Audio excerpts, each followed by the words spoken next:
Hello, welcome to the latest episode of To the Edge. We have a new host with us, Ela Quesada. Nice to have you on. Thanks for having me. Mike Messier and Maria Nadapov will now be hosting a spin-off series called The Gig, where we'll be interviewing professionals in the industry, and they'll be providing their advice to people who are not as far along in the field in both arts and entertainment. With us today is our guest, Anthony Demings, and he's here to talk with us about Rhodywood. Rhodywood started off, I guess it was back in 2004. I did my first acting film. It was called For Their Own Blood. It was a mean priest. I was a priest that was defrocked from the church, and I wanted to kill myself, but I couldn't kill myself because I wouldn't become a saint. Anyways, they had to get me drunk. I just couldn't get drunk.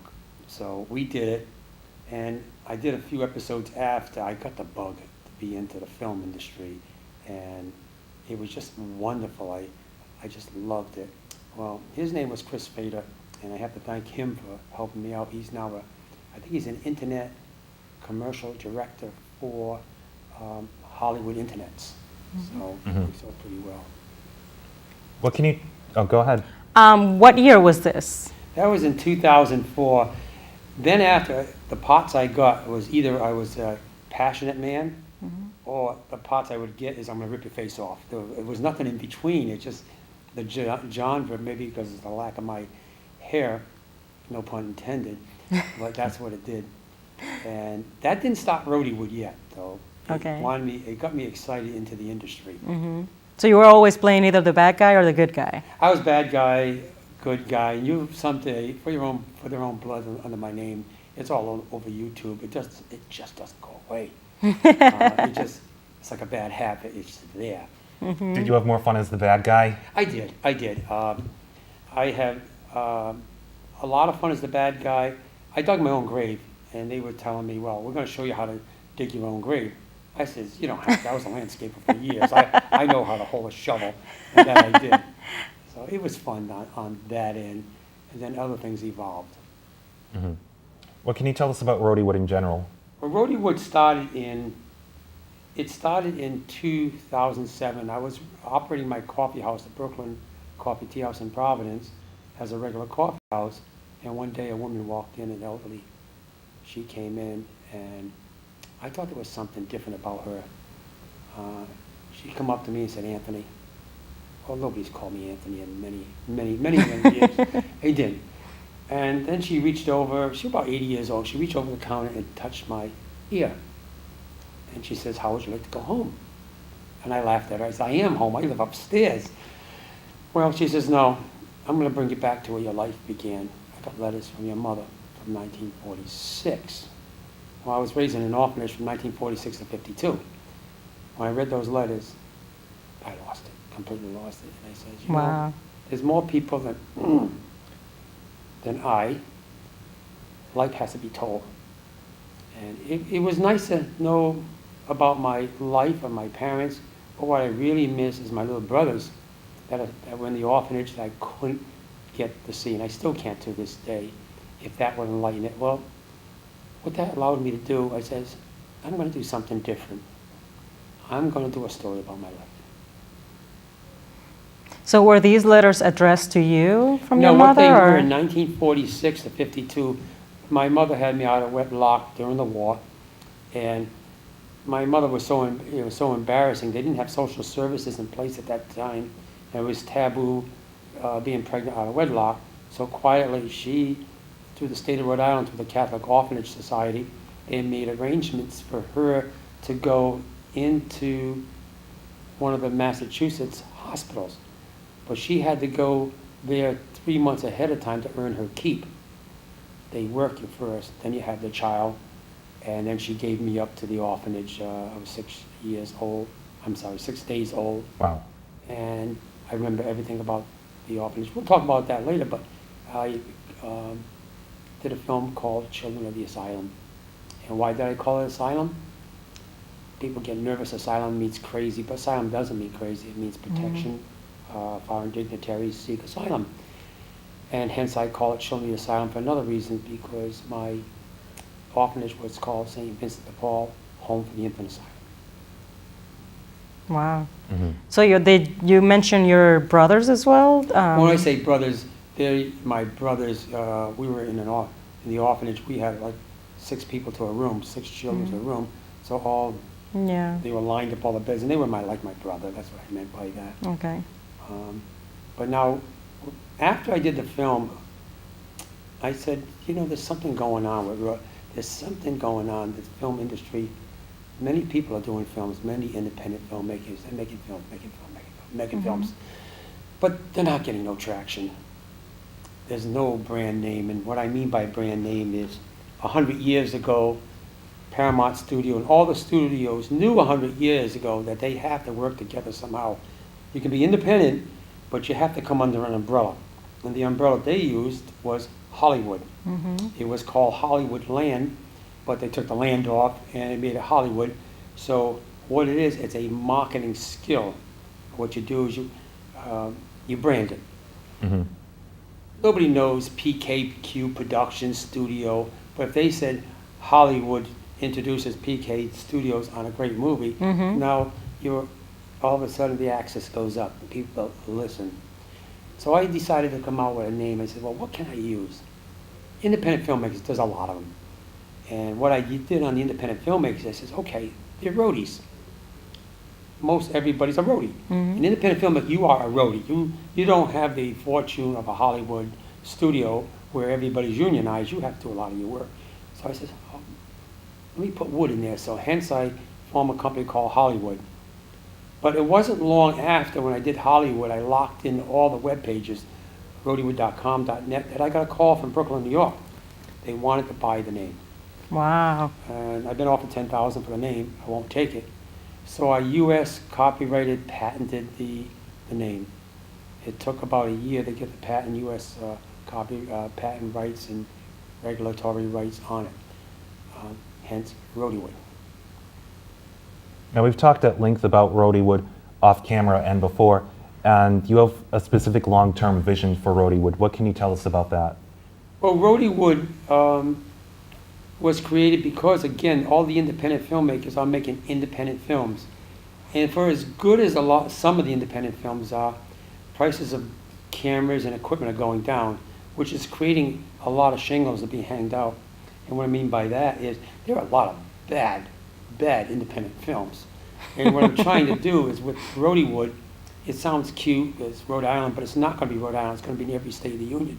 It will be franchised eventually to every state. But Rhodywood, its conception is to bring these independent filmmakers under an umbrella like Hollywood is, to bring them on a plateau. Now I have somewhat experience in karate. I'm almost up to my green belt, but I'm not a black belt, but I have respect. And the same thing with film industries. With Rhodywood, you're going to come on a platform and you got to get respect. And right now, independent filmmakers are not getting the respect that they deserve. They're not getting the branding that they deserve. Great films, but there's no traction. So we're trying to perform traction. And what Rhodywood will also do is we'll have an accreditation on the film. And what does accreditation mean? Accreditation doesn't mean the best film. Accreditation could mean the best film in its category. And that's what it's all about. Eventually, the accreditation will be turned into an Oscar for independent filmmakers. You really don't have per se, an Oscar accreditation. We won't call it Oscar. We have another name for it.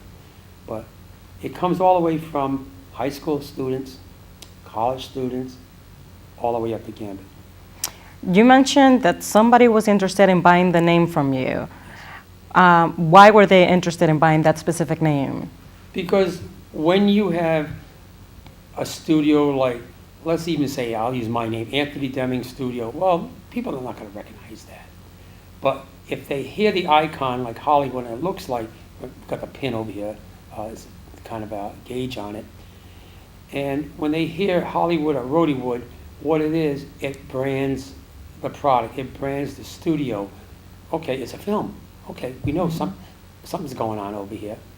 And on the closing credits, what Rhodywood is, to some of the people that have known the marketing industry for a long time. There was a company called Zenith.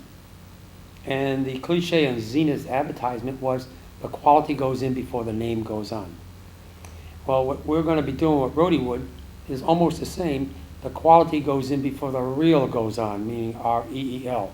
And that's what it's all about. There's got to be a certain amount of quality. I have not seen a lot of quality in independent film companies. And the quality you're going to get is like McDonald's and Burger King working together in competition. They cannot survive. Walgreens, Walmart, they cannot survive without competition. If your competition is too far away, it's not going to work. They like it when they come into a mall. It brings in traction. It brings in people.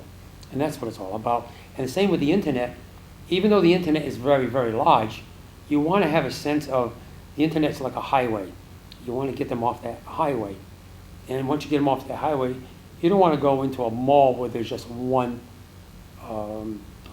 restaurant. You want a multitude of restaurants. Otherwise, you're never going to survive in that mall. Well, same thing with the independent filmmakers. Well, I have to say that Rhodywood has a two-pronged advantage. First of all, you have the instant name recognizability because Rhodywood sounds like Hollywood. And another thing is, we live in an age where anyone could make a film with their cell phone, so any person could make a movie. But there's a difference between just recording something and putting together a film. And with accreditation, the difference is actually recognized, and independent films aren't all lumped together as one and the same. And it's not fair that they are sometimes. Well, I think that is, but I think the opposite is true. What I had just said, sometimes they go too independent. Everybody has to buy their own camera. Everybody has to have their own sound equipment. It's nice to have an exchange program. Of course, we're in competition, but where's the competition? The competition, yes, is among filmmakers, but the audience is the one who decides what's a great movie. Now, who's the audience? Some people like horror movies, some people like comedy. There's enough for everybody. The sad part is, Hollywood, for 50 years, it ran on a film. There was no competition for at least 50 years. Everything to produce a movie was on a film. Then let's go forward to the 50s and 60s, then VHS came out. Okay. No, that's TV, that's not VHS. Well, you mean the 50s. Well, I meant the 50s, I Love Lucy. Some of them were doing tapings. I use the word taping, not so much, because they used the 1-inch taping. Because years ago, it was all film. And then just when you got good with the taping, what happens? DVDs come in. Okay, it runs good. Then DVDs, you're trying to get professionalism in the DVD field, and all of a sudden the stick, I don't know what they call it, but I call it the stick, goes in. And you're getting, all of a sudden, what's happening? Then the stick goes away, and you're streaming. I think it's very, very hard for a filmmaker today to do what Hollywood did years ago, because they had that 50-year foundation of just film. And you didn't have a lot of bad films because there was the big four or big five. Today, I would say, don't quote me too much, but say Hollywood produces 200 box store films a year. Well, independent filmmakers produce 200,000. Now, granted, probably 90% of them are not that great. But if you still take 10-20% of 200,000, that's a lot of films. Yeah, a lot of good films that you could easily watch as opposed to the mainstream films. Right. Another thing that's going on, and I think it's a negative, there's a lot of angry filmmakers out there. A lot. Because as Rhodywood, yes, Rhodywood made one film, Children of the Asylum, but it will not make another film because it will be an accreditation house for all the different filmmakers that come under the umbrella. Whatever it may be, actors, and what I also want to give is the staff and crew recognition. A lot of times, independent filmmakers do not give an attaboy accreditation or a Rhodywood award or whatever it is to the cast and crew, and I think they play a very important part. Oh yes, once in a while you see the camera, the DP, the lighting, the sound, but all that other stuff behind. We had one film company, I think it was a crew company called Backyard Production. They did a wonderful job. They just knew what was going on for my film, and it was kudu to them. I say that the crew, they're the ones who do the dirty work, you know. They make it comfortable for everybody to do their actual work. So they're the ones who are there, you know, 12, 15 hours a day, you know, They're there before, during, and and after. after. And sometimes they have to strike the set, reset it. They're the last ones who leave, you They're the know. last ones to leave. And the first ones to show up. It's Yeah. like more than 15 hours sometimes. Yeah. It's a lot. You see, there's a lot of stress with them. Yep. And virtually no pay in a lot of cases. No, that's another thing, no pay. When I did Children of the Asylum, a lot of people in the independent film company think that, well, we don't have to pay anybody, it's all in kindness. But it's a value. And running the Brooklyn Coffee Tea House, for years and years, we've done open mic and we've done live music. When you advertise that there's a live music and you don't put a little value on it, nobody seems to come. When you put a little value on it, it gives it a credibility. Mm-hmm. Well, the same thing with actors. I decided, most of my actors were in kind, but some of them I did pay. I paid the DP, I paid the sound guy, I paid several people, because I wanted to give them that warmth, that feeling of respect. Mm-hmm. And it's very, very hard. When you don't charge somebody, you can keep 15, 20, 30 hours on the set. But when there's a little value put on, whether it's a value put on the crew or value put on the actors too,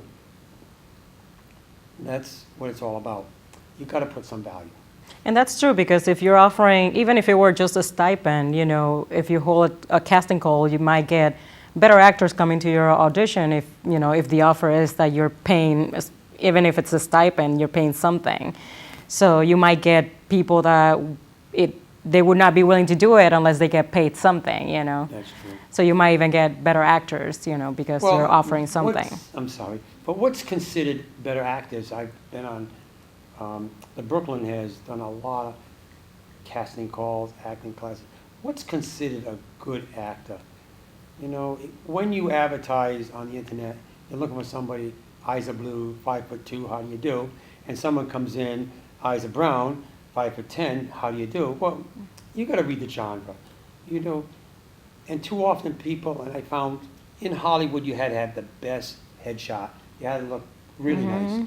But now what happens when you do these glamour headshots and you're on this end of the spectrum, that you look beautiful, well, the director now doesn't know which way to go.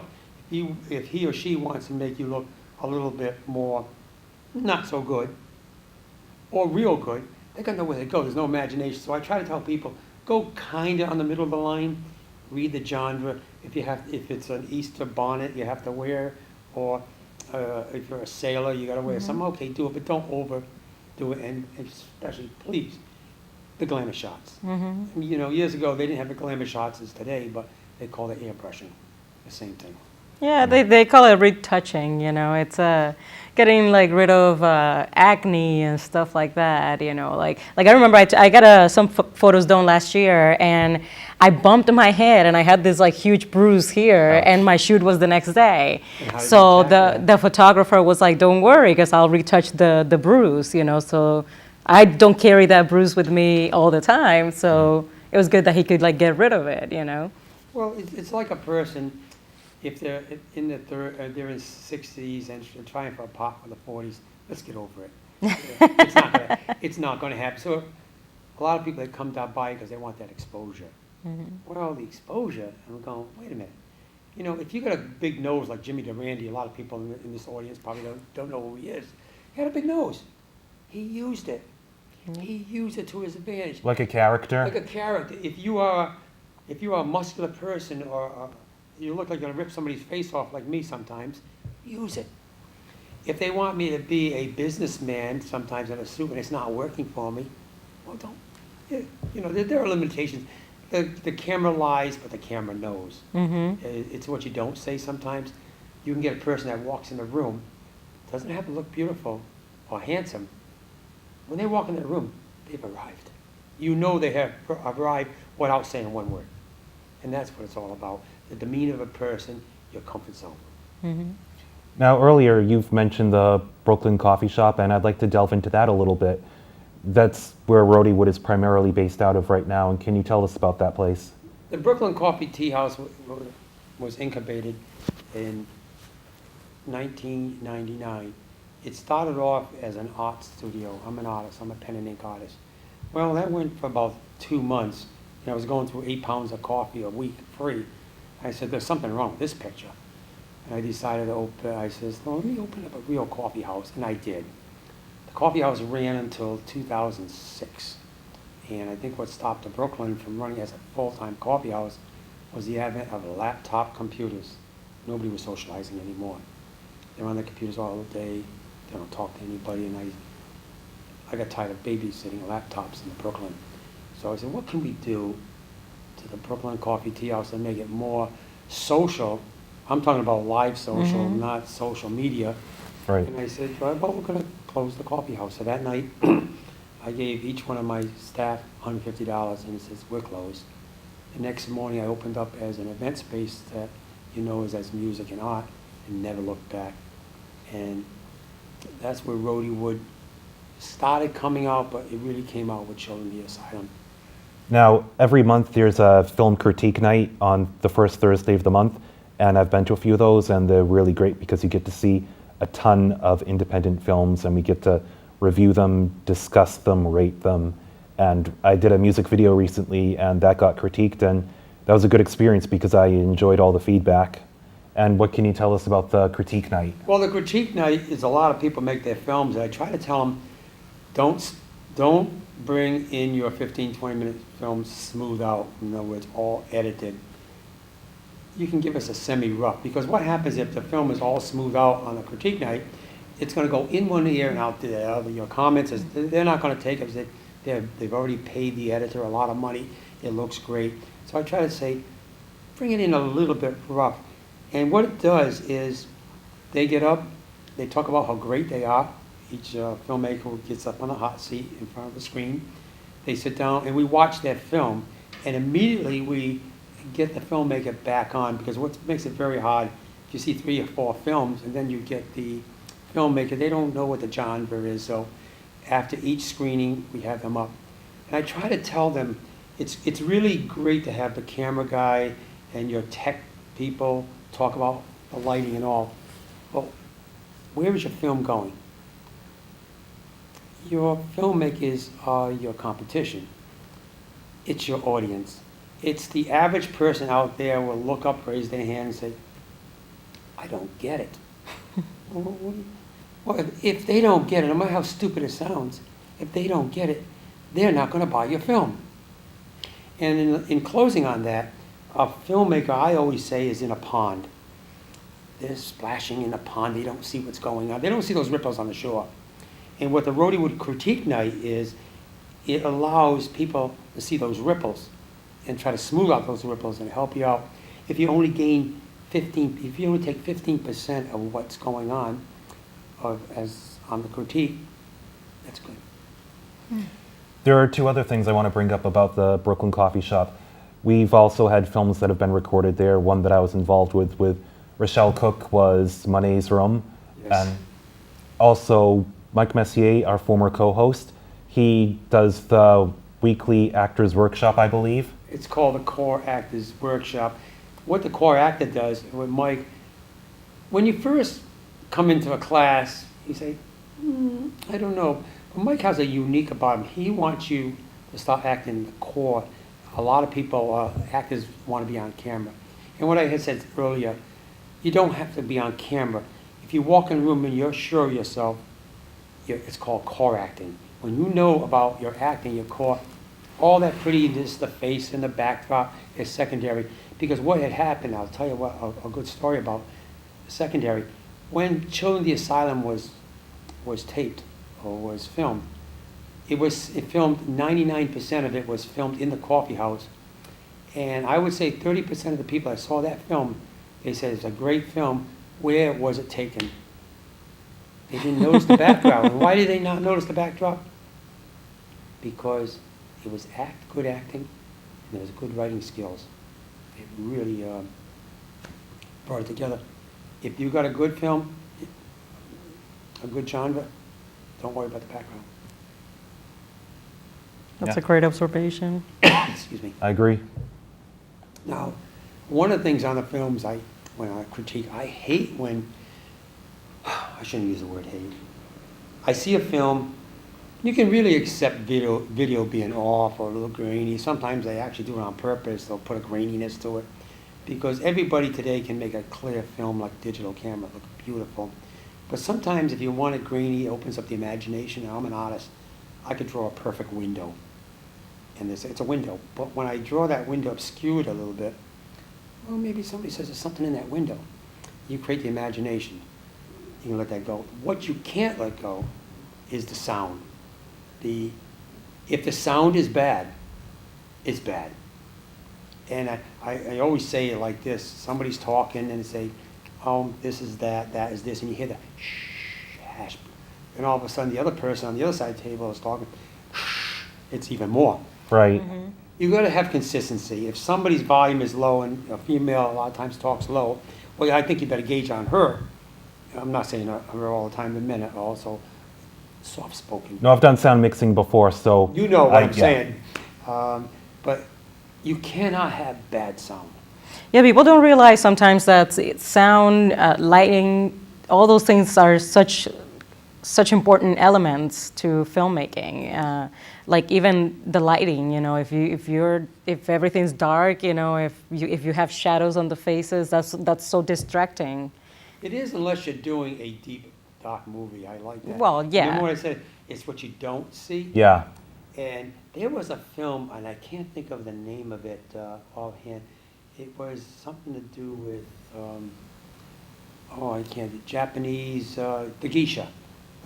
Oh, yeah. There was a geisha film or whatever it was. I don't The know if famous one, the famous Memoirs of the Memoirs Geisha? of the Geisha. That was a wonderful film. She was up on the roof. I don't know if you remember. She was on the roof. It was dark. It was raining out. And all you can see is a little bit of her and the shine on the tile. It was those tiles on the roof. It was just awesome. That's what you And- didn't see. And on that note, we're going to close out this episode. Thank you for watching To the Edge, and we'll see you next week. Thank you.